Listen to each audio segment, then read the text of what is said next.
લોકમત ન્યૂઝમાં આપનું સ્વાગત છે। વોર્ડ નંબર 14ના કોંગ્રેસના ઉમેદવારો દ્વારા પોતાના મત વિસ્તારમાં લોકસંપર્ક યાત્રાની શરૂઆત કરી હતી।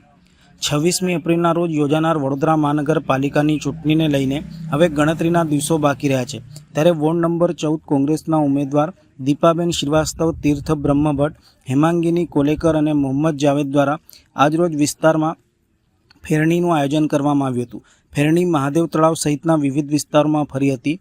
વોર્ડ નંબર 14માં કોંગ્રેસના ઉમેદવારોને લોકોના મળતા સમર્થનને લઈને ઉમેદવારો દ્વારા પોતાની જીતનો આશાવાદ વ્યક્ત કર્યો હતો।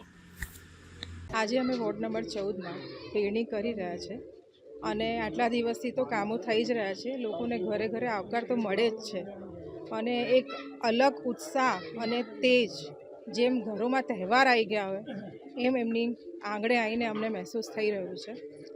જો આપણા ચેનલ માધ્યમ દ્વારા કહેવા માગી રહી છું સામેવાળા પક્ષને ખાસ કરીને, ભાઈ આ સ્વરાજની ચૂંટણી છે। ચૂંટણી 5 વર્ષમાં એકવાર આવે છે। તમે અને હું અહીંયા જ છું। શાંતિ, સંસ્કૃતિ શાંતિ રીતે પતે એવી મારી દરેક વડોદરાવાસીઓને વિનંતી છે, કારણ કે આપણે વડોદરા સંસ્કૃતિ નગરીના રહેવાસી છીએ। જય હિન્દ।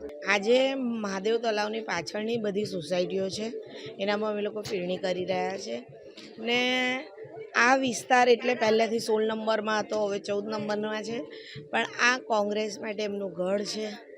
આ બધા વિસ્તારમાંથી અમારી પેનલ જંગી બહુમતીથી નીકળશે। આજે મહાદેવ તળાવની પાછળ અમારી સોસાયટીમાં ફેરણી ચાલે છે। અહીંયા લોકોનો ખૂબ આવકાર મળી રહ્યું છે અને લોકોની સમસ્યા છે પાણી, ડ્રેનેજ, સ્ટ્રીટ લાઇટની, રોડની સમસ્યા છે ને અને એ સમસ્યાઓ હલ કરી છે। યુવાન તરીકે એટલું કહી કે ફેરણીમાં ફરી રહ્યા છે ત્યાં લોકોની સમસ્યા ખૂબ જ છે અને લોકોને હવે એક જ આશા છે કે કોંગ્રેસ આવે અને લોકોની સમસ્યાનું હલ થાય। લોકોની મુખ્ય સમસ્યા છે ચોખ્ખું પાણી, ડ્રેનેજની સમસ્યા, સ્ટ્રીટ લાઇટની સમસ્યા, રોડ રસ્તાની સમસ્યા, અને દરેકને એક જ વિકલ્પ દેખાઈ રહ્યો છે, કોંગ્રેસ આવે ને એટલે સારી સમસ્યાનું સમાધાન થાય।